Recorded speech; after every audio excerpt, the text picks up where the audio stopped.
Hello friends, Pandian store serial next episode review பார்க்கலாமாங்க. எங்க கோமதியுமே பாண்டியனுக்காக ஒரு லெட்டர்லையுமே எழுதிட்டு இருக்காங்க. அந்த லெட்டரை கொடுக்கறதுக்காக இங்க மீனாவையுமே கூட்டிட்டு போறாங்க. உடனே இங்க இந்த லெட்டரை பார்த்து அவரு மனசு மாதிரி என்னை ஏத்துப்பாரா அப்படின்னு சொல்லிட்டு இங்க கோமதிக்கு கொஞ்சம் சந்தேகமாகவும் பயமாகவும் இருக்கு. ஏன்னா பாண்டியன் இங்க கோமதி கிட்ட எப்ப சண்டை போட்டாலுமே பேசாம இருக்க மாட்டாரு. இந்த விஷயத்துல என்கிட்ட பேசாம இருக்காரு அப்படின்னு சொல்லிட்டு கோமதிக்கு பயங்கர கஷ்டமாவும் இருக்கு. அதுவும் இல்லாம இங்க மீனாவுமே அத்தை நீங்க எழுதுனத்துல அவர் பார்த்து உங்ககிட்ட வந்து என்ன மன்னிச்சிக்கோ, நான் உன் மேல மறுபடியும் கோவப்பட மாட்டேன், உங்ககிட்ட பேசாம இருக்க மாட்டேன் அப்படின்னு சொல்லிட்டு மாமா எப்படி சொல்றாங்கன்னு மட்டும் பாரு அப்படின்னு சொல்லிட்டு மீனாவும் இங்க கோமதி கிட்ட சொல்ல, கோமதியும் இதை கேட்டுட்டு மீனா நீ சொன்னது நிறைவேறிச்சுன்னா உன் வாயில சர்க்கரை அள்ளி போடுறேன் அப்படின்ற மாதிரியுமே இங்க கோமதி சொல்லிடுறாங்க. அதுக்கப்புறம் பாண்டியனுமே கடையில உட்காந்துக்கிட்டு அந்த சேல்ஸ் கணக்கையுமே பார்த்துக்கிட்டு இருக்காரு. உடனே சரவணனும் அங்கிருந்து பார்ஸ் டெலிவரி எல்லாம் முடிச்சுட்டு வரலாம் அப்படின்னு சொல்லிட்டு கடையில இருந்துமே கிளம்பலாம் அப்படின்னு சொல்லிட்டு நின்றுகிட்டு இருக்காங்க. அதுக்கப்புறம் என்ன இங்க பழனிவேலுமே இங்க அத்தைக்கும் மாமாக்கும் என்ன சண்டை, அக்காக்கும் மச்சானுக்கும் என்ன சண்டையா இருக்கும். ஏன்னா இவங்க ரெண்டு பேரும் பேசி நான் பார்க்கவேலையே. அன்னைக்கு நடந்த விஷயத்துல இந்த கதிரும் ராஜையும் கல்யாணம் பண்ணி வச்சது இங்க அக்காதான் தெரிஞ்சு இங்க மச்சம் பேசாம இருப்பாரோ அப்படின்னு சொல்லிட்டு இங்க பழனிவேலுமே கெஸ் பண்றாங்க. அதுக்கப்புறம் அவங்க வீட்டுல நம்ம போய் பேசிட்டு வரணும் அப்படின்ற மாதிரியுமே யோசிச்சுக்கிட்டு உக்காந்துக்கிட்டு இருக்காங்க. அதுக்கப்புறம் என்ன இங்க கோமதியுமே கடைக்குமே போயிடுறாங்க. அதுக்கப்புறம் சரவணன் கோமதியை பார்த்துட்டு அம்மா ஜுரமா இருந்தீங்களேம்மா, என்னம்மா இப்ப சரியாயிடுச்சா அப்படின்ற மாதிரியுமே இங்க சரவணன் கேட்கிறாரு.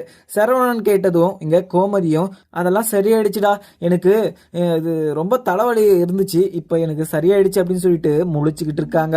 ஓனே இங்க சரவணனுக்கும் அம்மா என்னம்மா நாங்க வரும்போது தான் உங்களுக்கு ரொம்பவே ஃபீவராகவும் நீங்க குளிர்ல நடுங்கிட்டு இருந்தீங்க, அதை பார்த்துட்டு வந்ததுல இருந்து எனக்கு கடையில என்ன வேலை பார்க்கறதுன்னு சொல்லிட்டு தெரியாம முழிச்சிட்டு இருந்தேன், நீங்க என்ன பண்ணிட்டு இருப்பீங்க அப்படின்னு சொல்லிட்டு. ஆனா இப்ப பாத்தீங்கன்னா உங்களுக்கு ஜுரம் சரியாயிடுச்சு அப்படின்னு சொல்லிட்டு சொல்றீங்க அப்படின்ற மாதிரியுமே இங்க சரவணன் கேட்கிறாரு. அதுக்கப்புறம் அது அது இல்லடா, நான் இது அப்பாக்கு ஒரு விஷயம் சொல்லணும் அப்படின்றதுனால கடைக்கு வந்தேன், எனக்கு ஜுரம் அப்படியே தான் இருக்கு, சரி உங்க அப்பா கிட்ட ஒரு விஷயத்த சொல்லிட்டு அப்படியே நான் ஹாஸ்பிட்டல் போயிட்டு வரலாம் அப்படின்ற மாதிரியுமே வந்தேன் அப்படின்ற மாதிரியுமே இங்க சரவணன் கிட்ட கோமதியுமே சொல்லி சமாளிச்சிடுறாங்க. அதுக்கப்புறம் பாண்டியனுமே அங்க பார்த்துக்கிட்டு இருக்க கோமதியை.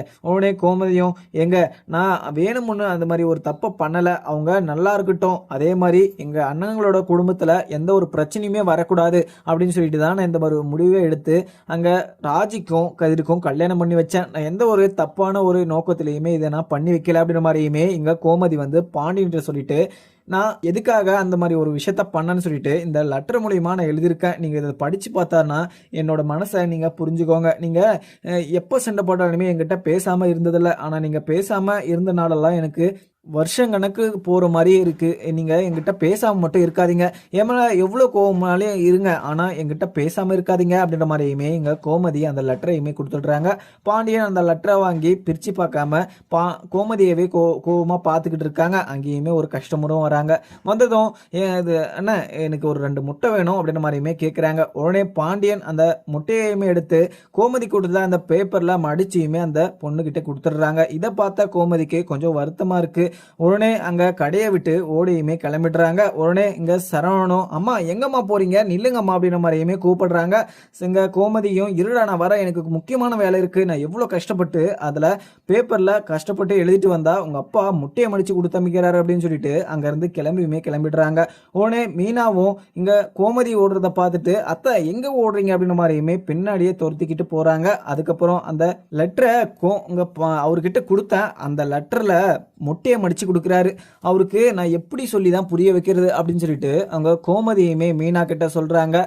உடனே மீனாவும் அத்தை நீங்க இந்த லெட்டர் விஷயத்துலலாம் மாமாவை மனசை மாற்ற முடியாது, அவரு உங்க மேல ரொம்பவே கோவமா இருக்காரு, நீங்க இது பேசாம இருந்தாவே அவரு உங்களை மன்னிச்சு உங்ககிட்ட பேசுவாரு, நீங்க இது மாதிரிலாம் பண்ணீங்கன்னா அவருக்கு உங்க மேல ரொம்பவே கோவமா தான் ஆகும், நீங்க கொஞ்ச நாளைக்கு பொறுங்க அத்தை, உங்ககிட்ட வந்து அவரு நல்லபடியா பேசுவாரு, அவருக்கு பதிலே நான் உங்களுக்கு ஆறுதல் நான் கூட இருக்க அத்தை அப்படின்ற மாதிரியுமே இங்க மீனா சொல்லிடுறாங்க. அதுக்கப்புறம் கோமதியும் இதுக்கு மேலேயுமே நான் ஒரு சும்மாவே விட மாட்டேன் அப்படின்னு சொல்லிட்டு இங்க மீனாவை கூட்டிக்கிட்டு அங்க பாண்டியன்கிட்டயுமே போறாங்க. கடைக்கு போனதும் எங்க நீங்க என்கிட்ட எதுக்காக பேசாம இருக்கீங்க, நீங்க என்கிட்ட பேசாமலாம் இருக்காதீங்க, நீங்க பேசலைன்னா நான் அந்த வீட்டை விட்டு கிளம்பிடுவாரு மாதிரியுமே இங்க கோமதியுமே அங்க சொல்லவும் உடனே பாண்டியன் இதை பார்த்துட்டு கோமதி நான் உங்ககிட்ட பேசாமல் இருக்கணும்னாலாம் இல்லை, ஆனால் நீ என்கிட்ட இருந்து நிறைய விஷயத்த மறைக்க மாட்ட அப்படின்னு சொல்லிட்டு நான் உங்ககிட்ட நம்பிக்கை வச்சுருந்தேன். ஆனால் நீ அந்த நம்பிக்கையவே உடைச்சிட்ட. ஆனால் இந்த விஷயத்த நீ முன்னாடியே என்கிட்ட சொல்லியிருந்தனா நான் உன் மேலே கோவவே பட்டிருக்க மாட்டேன். ஆனால் இந்த விஷயத்த மறைச்சி வைக்கணும் அப்படின்னு சொல்லிட்டு நினச்ச பார்த்தியா, அதுதான் மிகப்பெரிய தப்பு. உன் மேலே இருக்க கோவமே எனக்கு அதுதான்.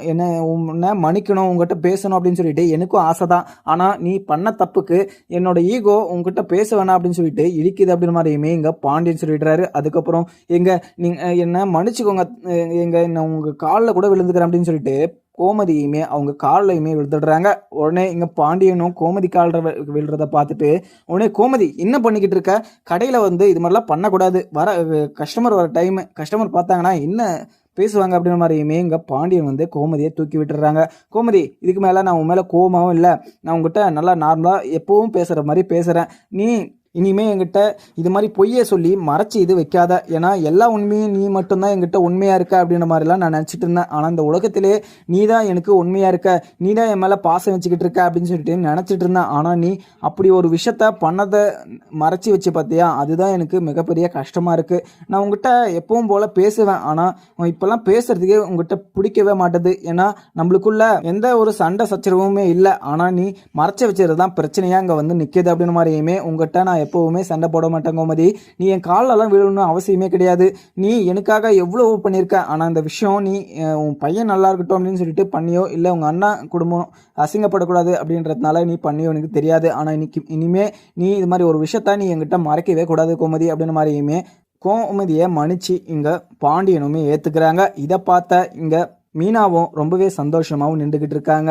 அதுக்கப்புறம் மீனா, ஏப்பா நீ இங்கே வேலைக்கு போலியா, நீ இங்கே வந்துட்டு இருக்க உங்கள் அத்தை கூட சேர்ந்துக்கிட்டு? உங்கள் அத்தை தான் வேலை இல்லாமல் கடைக்கு கூட்டிகிட்டு வந்திருக்கானா, நீ உங்கள் அத்தை கூட உங்கள் அத்தை பேச்சை கேட்டுக்கிட்டு நீ எதுக்கு இங்கே வந்தம்மா, நீ வேலைக்கு போக வேண்டியது தானே அப்படின்ற மாதிரியுமே இங்கே பாண்டியன் கேட்குறாங்க. உடனே மீனாவும் அது இல்லை இது மாமா, ஒரு அத்தை கடை வரையும் விட்டுட்டு போங்க அப்படின்ற மாதிரியுமே கூப்பிட்டாங்க. சரி நான் வேணான்னு சொல்ல முடியல, அதனால தான் அப்படியே ஆட்டோவில் தான் வந்தேன், சரி அப்படியே விட்டுட்டு போயிடலாம் அப்படின்ற மாதிரியுமே வந்தேன் அப்படின்ற மாதிரியுமே இங்கே மீனாவும் சொல்லிடுறாங்க. சரி மாமா, நீங்க இனிமே அத்தை மேல நீங்க கோவப்படாதீங்க. அத்தை உங்க மேல உயிரே வச்சிருக்காங்க. உங்களுக்காக லெட்டர் எழுதி அங்க வீடு ஃபுல்லா பேப்பரா போட்டு வச்சிருக்காங்க. நீங்க அத்தை கிட்ட பேசாம மட்டும் இருந்துடாதீங்க அப்படின்ற மாதிரியுமே இங்க மீனாவுமே சொல்லிடுறாங்க. மீனா சொன்னதை கேட்டதும் இங்க பாண்டியனும், மீனா அது இல்லப்பா, இவ இப்படி ஒரு காரியத்தை பண்ணி வச்சுட்டு அதை மறைச்சு வைக்கணும்னு நினைச்சா பார்த்தியா, அதுதான் மிகப்பெரிய தப்பு. அந்த ஒரு தப்பு பண்ணிட்டு கூட என்கிட்ட சொல்லிட்டு இருந்தானா அதை நான் சரி பண்றதுக்கான வழியுமே பார்த்துருப்பேன். இங்க இவளுக்கும் இங்கே மயிலுக்கும் என்ன வித்தியாசம் இருக்குது, அவளுமே ஒரு தப்பை பண்ணிவிட்டு மறைச்சி வைக்கணும் அப்படின்னு சொல்லிட்டு நினச்சிருந்தா. நம்ம அவளை பிடிக்கல, அந்த உண்மையெல்லாம் தெரிஞ்சு அவளை பிடிக்கலன்னு சொல்லிட்டு இந்த வீட்டு வழியே துரத்தணும். ஆனால் இவளை நான் அது மாதிரி பண்ணனா, இவகிட்ட பேசாமல் தானே இருந்தேன் அப்படின்ற மாதிரியுமே இங்கே பாண்டியன்னு சொல்லிடுறாங்க. சரிங்க மாமா, நீங்கள் இனிமேல் அத்தை மேலே ரொம்பவே கோவப்படாதீங்க, அத்தை ரொம்பவே வருத்தப்படுறாங்க நீங்கள் பேசலை அப்படின்னு சொல்லிட்டு அப்படின்ற மாதிரியுமே இங்கே மீனாவுமே சொல்லிடுறாங்க. உடனே பாண்டியனும், மீனா நீ அதை பற்றி எதுவுமே விட்டுரு மீனா, இனிமேல் நான் உங்கள் அத்தை மேலே எதுவுமே கோவப்பட மாட்டான். ஆனால் அவங்க அத்தை கிட்ட சொல்லிட்டு இனிமே இது மாதிரி ஒரு தப்பை செஞ்சுட்டு அவள் மறைச்சி வைக்கக்கூடாது அப்படின்னு சொல்லிட்டு இங்கே மீனா கிட்ட பாண்டியனும் சொல்லிடுறாங்க. உடனே மீனாக்கும் சந்தோஷம், இங்கே கோமதிக்கும் சந்தோஷம். அதுக்கப்புறம் சரவணனும், சரிங்கப்பா எனக்கு நிறைய டெலிவரி இருக்குது, நான் அதை முடிச்சுட்டு வந்துடுறேன் அப்படின்ற மாதிரியுமே கிளம்பிடுறாங்க. அதுக்கப்புறம் எனக்கு பார்க்கலாமாங்க. வீடியோ பிடிச்சிருந்தா லைக் பண்ணுங்கள். Thank you friends.